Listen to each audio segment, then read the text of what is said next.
They're in. Amazingly, it all went to plan. He turned up about an hour before the chickens, so yeah, they look good birds to be fair. Content eating and drinking, so hopefully they'll settle in quick. So yeah, really pleased. A bit warm in here, it's 25 degrees in here and I've got this door open. It doesn't look like it's bothering them, but any more than 25 degrees it wants to be, I want a fan running really, but I haven't got a fan in here now. Yeah. Anyway, not to worry.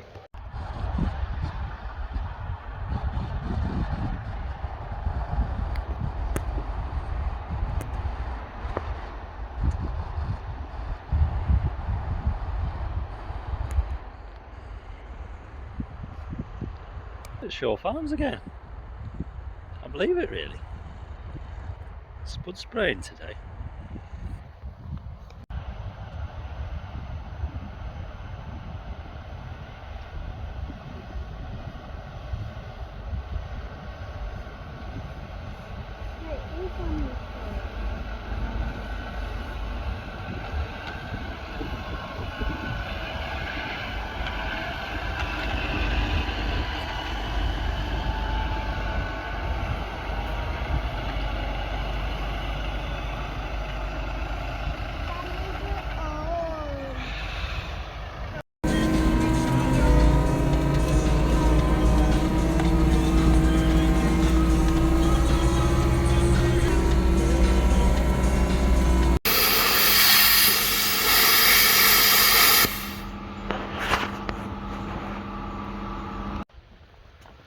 Yeah,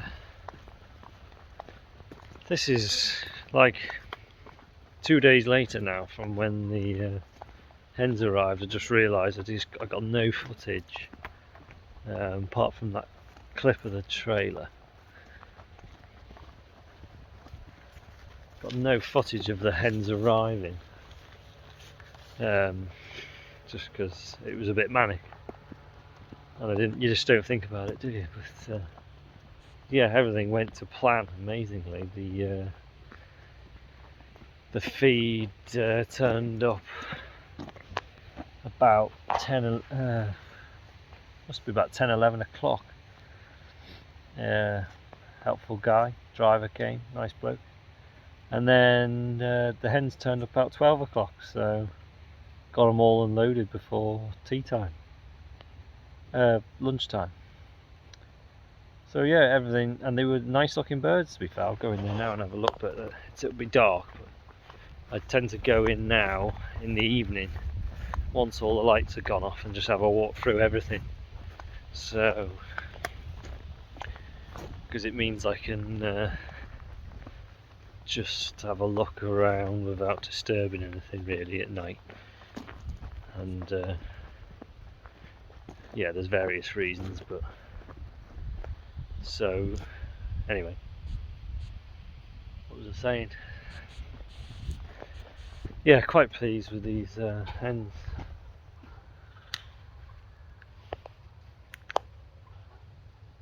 You just got to really stay on top of them in the first couple of days. Sorry, I can't bloody film while I've got my torch on. So this is what you get in the first couple of nights. Bloody just sat up everywhere.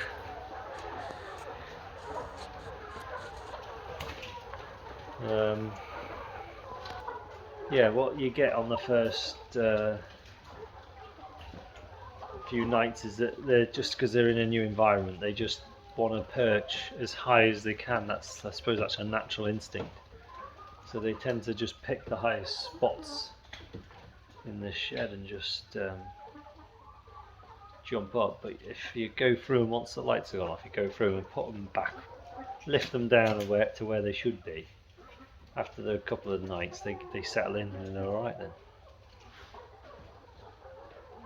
So yeah, quite pleased with them. I haven't weighed them yet. Normally the rep comes to weigh them. Ideally the day they come or the day after, so hopefully it'll come Monday. If not, I'll have to weigh them myself just to see how they're getting on, so you know how long. Well, you need a starting point really, and then weigh them every week to see whether they're putting the right amount of weight on, ready to start coming into lay. So yeah, these are Highlines, which is my favourite type. They lay a smaller egg, but they're really hardy, keep the feathers. So this will be the second flock of Highlines that I've got in now, so quite pleased with that. They're quite hard to get sometimes, you have to get what you're given really.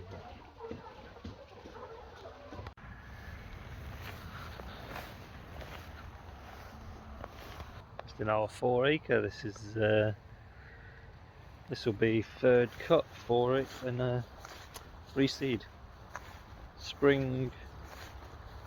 No, it wasn't. It was a late winter reseed that was cut and then overseeded, mucked, cut again, and then it's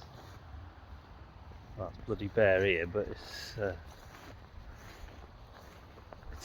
very, very wet field. So by the time it's dry enough to cut, there'll be a decent amount of grass in here. Third cut, so quite pleased. Just shoots up, not very thick, but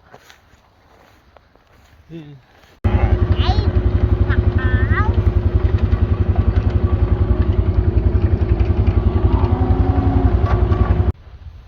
Yeah, just giving these a bale of hay.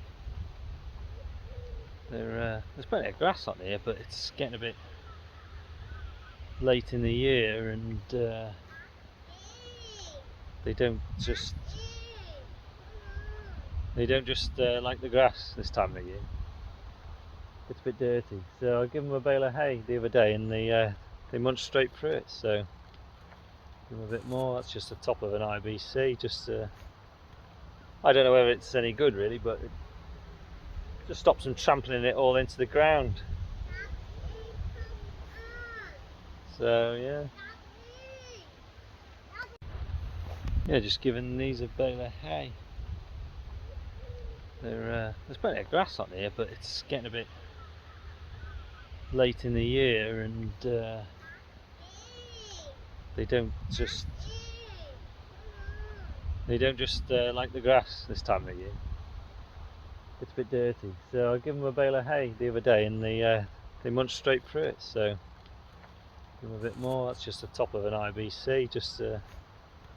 I don't know whether it's any good really, but it just stops them trampling it all into the ground.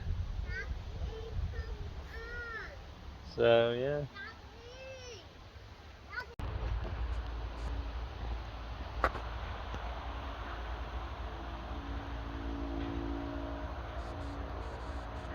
Yeah, we're just putting this pole in, and we thought we'll put it in and then cut it off once we put it in. But looking at it now, it just stands a lot taller than we thought. So I think it'll be very fun climbing up there to chop it off.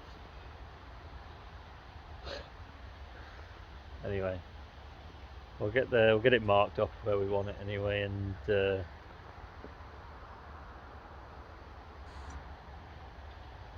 decide whether to either pull the pole back out or chop it off and drop it. It's in about 3.5–4 foot, which we thought was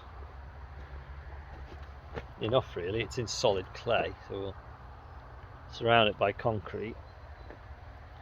It's sort of in line with the others. So yeah, just putting another 2 bays on this shed, hopefully, with all second-hand stuff, nothing new. So that's the plan.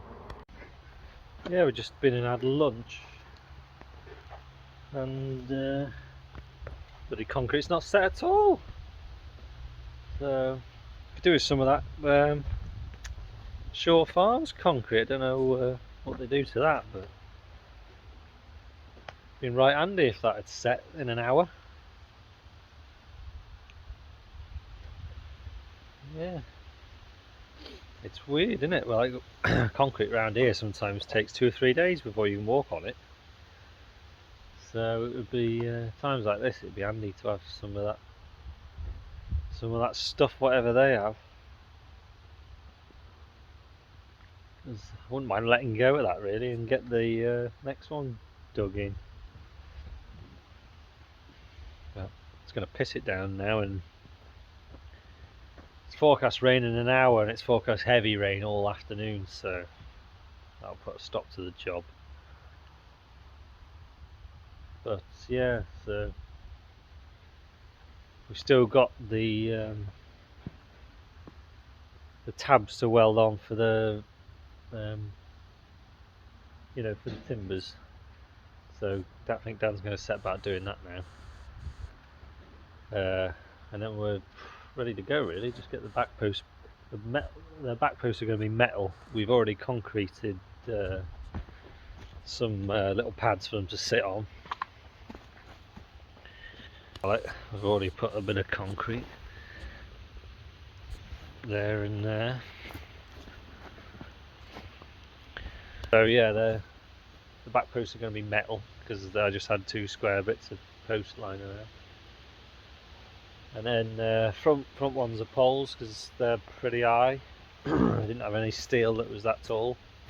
And then we're going to use steel purlins. So we haven't just figured out how we're going to fasten them to the poles yet, whether we're going to sit them on top and weld some like brackets on, or whether we're going to cut a chunk out of the pole and sit it like on the side and bolt it through. We haven't decided yet. We've left enough height on the pole to cut a chunk out of it, but we can always trim it down. So yeah, that's what we're doing. Don't really know what we're doing or why we're doing it, so not a lot of point in watching really. Wouldn't bother if I were you. Bye for now.